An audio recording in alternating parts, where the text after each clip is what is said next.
નમસ્કાર મિત્રો, સ્વાગત છે તમારું અમારી યુટ્યુબ ચેનલમાં। તો મિત્રો, આજના વિડીયોમાં વિદ્યાર્થીઓ માટે એવી અગત્યની સ્કોલરશિપ યોજના વિશે વાત કરીશું કે જે યોજનાનું નામ છે મુખ્યમંત્રી જ્ઞાન સેતુ મેરિટ સ્કોલરશિપ યોજના।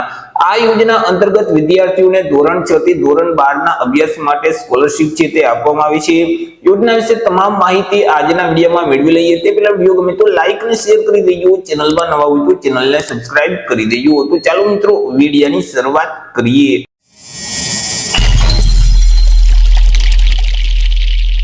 તો મિત્રો, આજે નોટિફિકેશન છે તે રાજ્ય પરીક્ષા બોર્ડ ગુજરાત રાજ્ય ગાંધીનગર દ્વારા 1/12/2025 ના રોજ બહાર પાડવામાં આવ્યું છે। આપણે વિગતવાર માહિતી મેળવીએ તો કે રાજ્ય સરકાર દ્વારા વર્ષ 2023-24 ના શૈક્ષણિક સત્રથી જ્ઞાન શક્તિ રેસિડેન્શિયલ સ્કૂલ, જ્ઞાન શક્તિ ટ્રાઇબલ રેસિડેન્શિયલ સ્કૂલ અને રક્ષા શક્તિ સ્કૂલમાં ધોરણ 6 માં વિદ્યાર્થીને પ્રવેશ આપવા માટે મુખ્યમંત્રી જ્ઞાન સેતુ મેરિટ સ્કોલરશિપ યોજના છે તે અમલમાં મૂકવામાં આવેલી છે।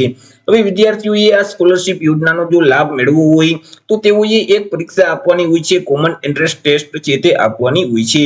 મિત્રો, આ જે પરીક્ષાનું આયોજન છે તે દર વર્ષે રાજ્ય પરીક્ષા બોર્ડ દ્વારા કરવામાં આવે છે। દર વર્ષની જેમ આવતા શૈક્ષણિક સત્ર માટે એટલે કે વર્ષ 2026-27 નું જે શૈક્ષણિક સત્ર છે તો તે માટે આ પરીક્ષાનું આયોજન છે તે રાજ્ય પરીક્ષા બોર્ડ દ્વારા 31/1/2026 અને શનિવારના રોજ કરવામાં આવશે। એ મિત્રો, કયા વિદ્યાર્થીઓને આ પ્રવેશ આપવામાં આવશે તો કે સરકારી અને ગ્રાન્ટેડ જે શાળાઓ છે, જેમ કે સરકારી શાળા છે, પંચાયત, નગરપાલિકા કે મહાનગરપાલિકા હસ્તકની જે શાળાઓ છે, આદિજાતિ વિકાસ વિભાગ હેઠળની જે સરકારી કે ગ્રાન્ટેડ શાળાઓ છે, ટ્રાઇબલ એજ્યુકેશન સોસાયટી સંચાલિત જે શાળાઓ છે, તો આ શાળામાં ધોરણ 1 થી ધોરણ 5 નો અભ્યાસક્રમ પૂર્ણ કરનાર જે વિદ્યાર્થીઓ છે તો તે વિદ્યાર્થીઓને જ્ઞાન શક્તિ રેસિડેન્શિયલ સ્કૂલ, જ્ઞાન શક્તિ ટ્રાઇબલ રેસિડેન્શિયલ સ્કૂલ અને રક્ષા શક્તિ સ્કૂલમાં ધોરણ 6 માં પ્રવેશ આપવા માટે આ મુખ્યમંત્રી જ્ઞાન સેતુ મેરિટ સ્કોલરશિપ યોજના છે તે અમલમાં મૂકવામાં આવેલી છે। અને અહીં વિદ્યાર્થીને કોમન એન્ટ્રન્સ ટેસ્ટના મેરિટના આધારે અહીં જે મુખ્યમંત્રી જ્ઞાન સેતુ મેરિટ સ્કોલરશિપ યોજના છે તે યોજનાનો લાભ છે તે આપવામાં આવતો હોય છે। અને વિદ્યાર્થીઓને ધોરણ 6 થી ધોરણ 12 સુધીનો વિદ્યાર્થી અભ્યાસ કરે છે તો આ સમયગાળા દરમિયાન અહીં સ્કોલરશિપ છે તે આપવામાં આવે છે। તે સિવાય જે સ્વનિર્ભર શાળાઓ છે એટલે કે જે ખાનગી શાળામાં ધોરણ 1 થી ધોરણ 5 નો જે અભ્યાસક્રમ વિદ્યાર્થીઓએ પૂર્ણ કરેલ છે તો તેવા વિદ્યાર્થીઓને માત્ર રક્ષા શક્તિ સ્કૂલ છે તો તેમાં જ મેરિટના આધારે ધોરણ 6 માં છે તે પ્રવેશ આપવામાં આવશે। હવે વિદ્યાર્થીઓએ જો આ કોમન એન્ટ્રન્સ ટેસ્ટ એટલે કે આ પરીક્ષા આપવી હોય તો અરજી છે તે ઓનલાઈન કરવાની રહેશે। ઓનલાઈન અરજી ફોર્મ ઓલરેડી શરૂ કરી દેવામાં આવેલા છે। 2/12/2025 થી અરજી ફોર્મ શરૂ કરવામાં આવેલા છે અને 15/12/2025 સુધી વિદ્યાર્થી ઓનલાઈન અરજી ફોર્મ ભરી શકશે।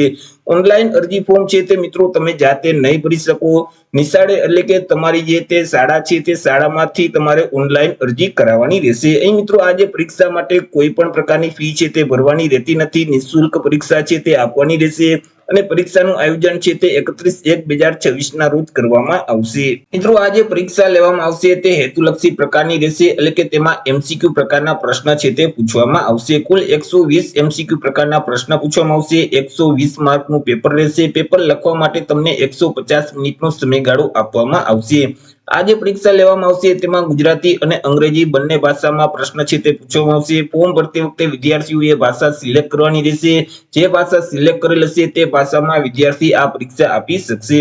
મિત્રો, અહીં ગણિત, ગુજરાતી છે, અંગ્રેજી છે, હિન્દી, તે સિવાય પર્યાવરણ વિષય છે, તે સિવાય તાર્કિક, તર્ક ક્ષમતા કસોટી અને સામાન્ય જ્ઞાન વિષય સંબંધિત અહીં પ્રશ્ન છે તે પૂછવામાં આવશે। ધોરણ 5 નો જે અભ્યાસક્રમ છે તે અભ્યાસક્રમમાંથી જ આ પ્રશ્ન છે તે પૂછવામાં આવશે કે જેમાં તાર્કિક ક્ષમતા કસોટીને લગતા 30 પ્રશ્ન પૂછવામાં આવશે, જેમના 30 માર્ક રહેશે। ગણિતમાંથી 30 પ્રશ્ન પૂછવામાં આવશે, તેમના પણ 30 માર્ક રહેશે। પર્યાવરણ વિષય છે તેમાંથી 20 પ્રશ્ન પૂછવામાં આવશે, તેમના પણ 20 માર્ક રહેશે। ગુજરાતીમાંથી 20 પ્રશ્ન પૂછવામાં આવશે અને અંગ્રેજી અને હિન્દી આ બંને વિષય થઈ કુલ 20 પ્રશ્ન છે તે પૂછવામાં આવશે। આવી રીતે કુલ 120 MCQ પ્રકારના પ્રશ્ન પૂછવામાં આવશે। 120 માર્કનું પેપર રહેશે। પેપર લખવા માટે તમને 150 મિનિટનો સમયગાળો આપવામાં આવશે।